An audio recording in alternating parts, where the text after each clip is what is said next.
Greetings everybody. Happy St. Patrick's Day to you today. I hope you all had a wonderful time, whatever part of the country or Ireland or the world you celebrate St. Patrick's Day. It's a Catholic holiday, obviously, where St. Patrick is enumerated and exalted.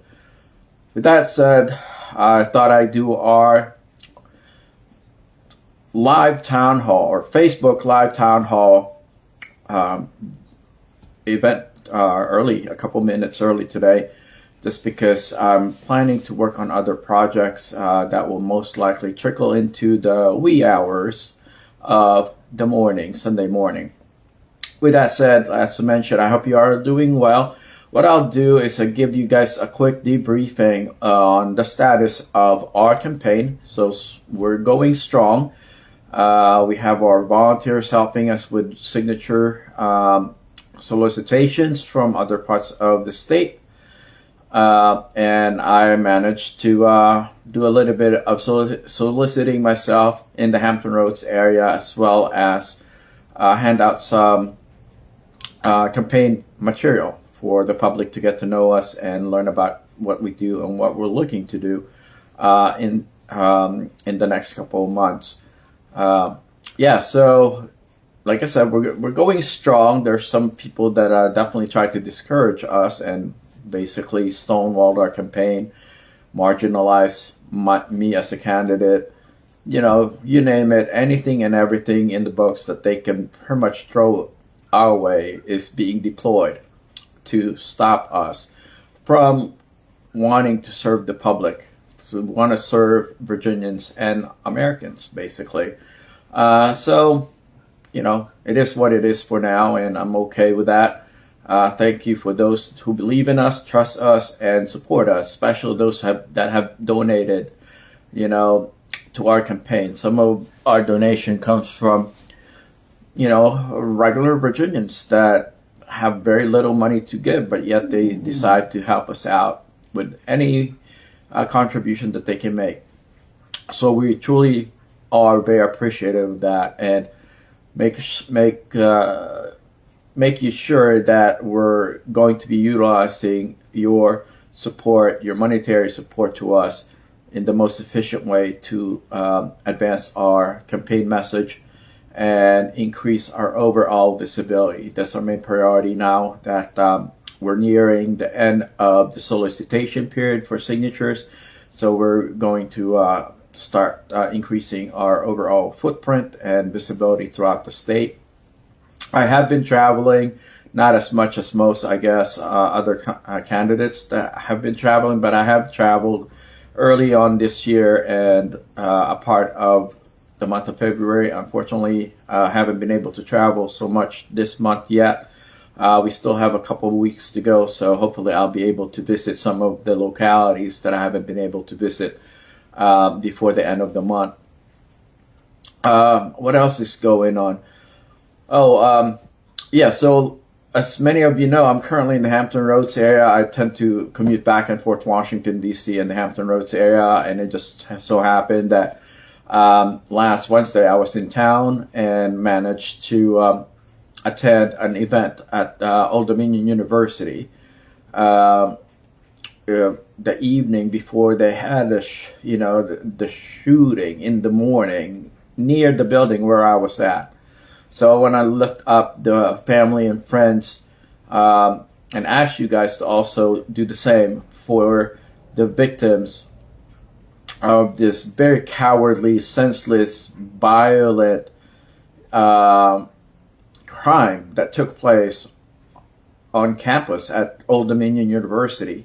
I mean, I tend to visit the university whenever I'm in the Hampton Roads area, just because when I was in high school, I used to compete there with various robotics and electronics competition on campus at Old Dominion University when I was younger and was in high school studying electronics. So I'm fairly familiar with Old Dominion University. It's, kind of became my first university actually to get to learn about academics, collegiate level academics, because I would attend various trainings there workshops, like I said, competitions on campus, and even Model United Nation. When I was in a part of the Model United Nations, they would have events on campus at Old Dominion University, so I would attend those events.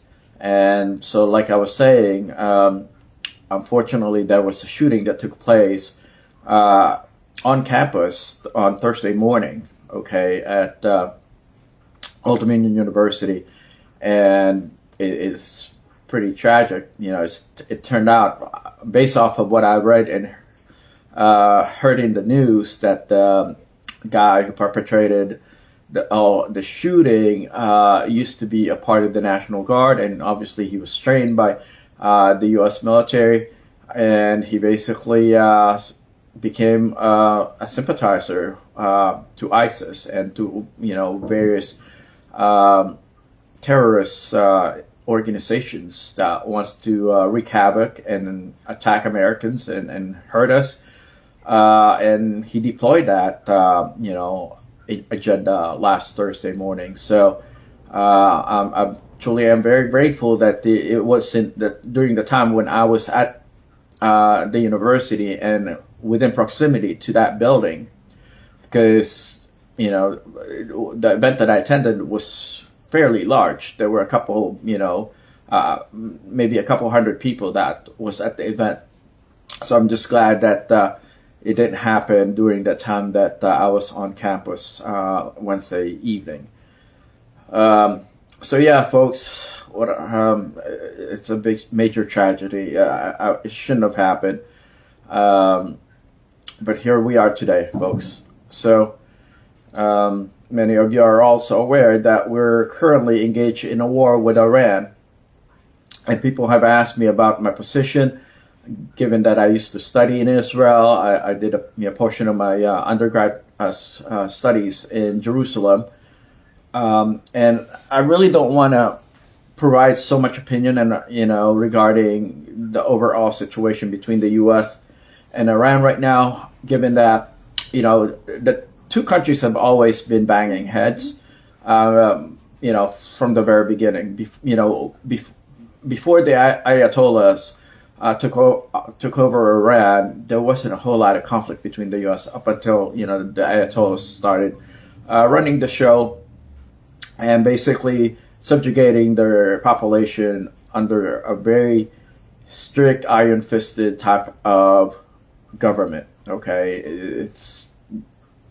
it's pretty sad the way that they turned their country into a very unproductive and close society from the rest of the world. Oh, excuse me, my puppy's listening to my video blog here. But so that's just the situation. But at this point in the game, what we're trying to do is pay attention to what's happening, and hopefully we'll be able to provide an assessment in the next couple of weeks. So that's pretty much all my debriefing for today. Thinking maybe I'll give you guys some heads up on what's happening on campus at Old Dominion University in the next few weeks. I know there's several security, agenda that they're going to be deploying. They're going to restrict access to the building where they had the shooting, and I guess the mayor and whoever it is that is in charge of the city will basically talk to the public and tell us what's going to happen. That's if I'm still in the area, I'll let you know. If not, then I'll try to ask around via my contacts in the Hampton Roads area, and hopefully they can give me some material information that would be of service and would be of value to those that are interested in learning about the overall situation in the Hampton Roads area. So that's the overall, game plan at this point. Given that it took place in the city where I grew up and where I, basically was educated in, there's quite a bit of stuff that I can basically share with you regarding the overall quality of life in the Hampton Roads area, and I'll also talk about those eventually. Why I feel that things haven't improved in the Hampton Roads area since I left for college. Matter of fact, it deteriorated quite a bit economically and socially. And I guess that's just how things tend to evolve when you have a lot of liberal,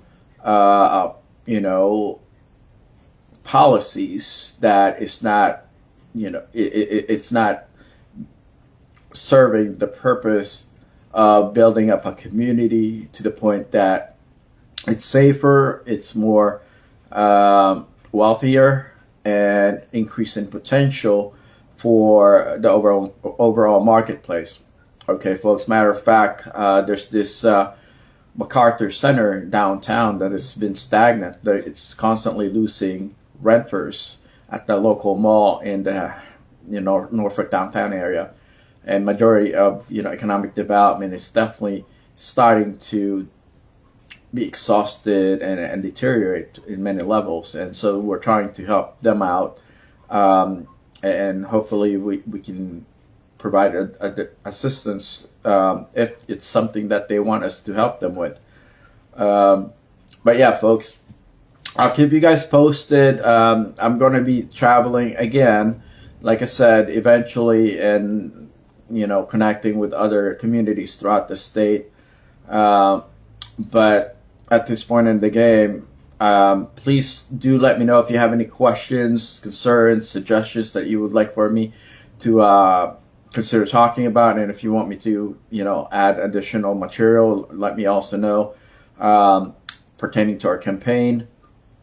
If you're still interested in volunteering or donating to us, please do so. I'm going to leave the description on how you can contact us if you were to volunteer or donate to our campaign. We definitely need a lot of help.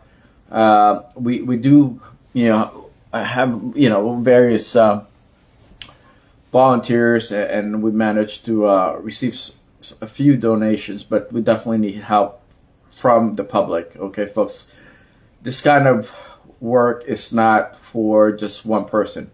It takes a whole community to advance a message and a cause and to make an impact in our society. So this year we're going to be celebrating 250 years of American independence. All right, folks, let's not go back to the monarchy. Let's not become a communist tyrant, Virginia. We need to have various forms of representation in the state, various forms of political opinions that would basically test each other's, policy. We don't need any gerrymandering happening in the state of Virginia. There is no real, value to that. I've read and listened to the pros and cons to that gerrymandering policy that the Democrat up in Richmond, the General Assembly, would like to deploy, and I've still yet to come across any value, long-term or short-term, to Virginians. Okay, instead of gerrymandering, why don't they just, create jobs? Why don't they increase the potential of the marketplace? Why don't they attract more investment in the state? There's so many things that the state need, and yet they're focused on political gerrymandering, redistricting, which is really very counterproductive in my opinion, folks. And I've been paying attention to Virginia politics since I was 16 years old.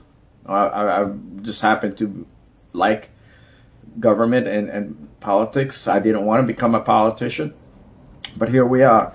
I've decided to become one since after coming back from Eastern Europe.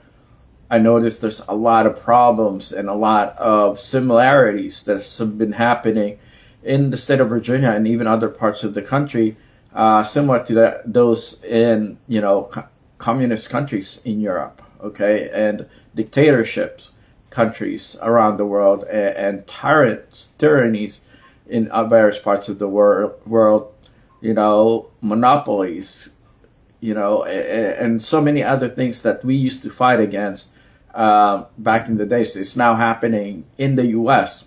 Imagine that. We used to fight these, regimes, these government,